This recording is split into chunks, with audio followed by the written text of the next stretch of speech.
Think about, say, ketchup. The primary ingredient in that delicious red sauce is, of course, tomatoes. Now suppose that there's a terrible drought in California. This year's tomato harvest drops substantially. The demand's still there. People still want ketchup as much as they did before for their hamburgers and fries. But the supply has shriveled. So farmers start to charge higher prices for their tomatoes. That means ketchup makers have to pay more for tomatoes, so they charge grocery stores more for their product. And so in turn, grocery stores charge higher prices for ketchup to consumers. The important point here is just how customers respond. A few of them won't care much about the higher price, and they'll continue to buy as many bottles of ketchup as before. But most consumers will care. They'll switch to mayonnaise or to mustard, or just go without condiments altogether. And that's actually a good outcome given the drought. There simply aren't as many tomatoes to go around as before. People as a group need to eat fewer tomatoes. And this uptick in the price of ketchup leads some people, those who care the least about the particular condiment, to use less of it.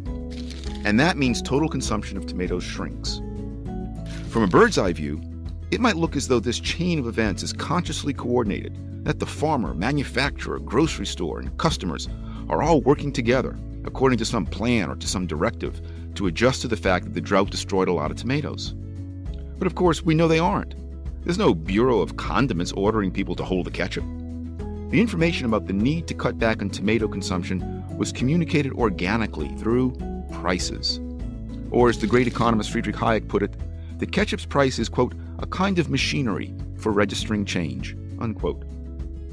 Now multiply this chain of events by trillions. That's the world economy. There are billions of buyers and suppliers adjusting in real time, every hour of every day, to shortages and surpluses. And they're elaborately coordinating their behavior with each other and adjusting to on-the-ground developments. And they don't even realize that they're part of this great global chain of cooperation. All of this coordination and adjustment is thanks to prices. All those different bits of information conveyed in that one little number. Think about that next time you go to the grocery store.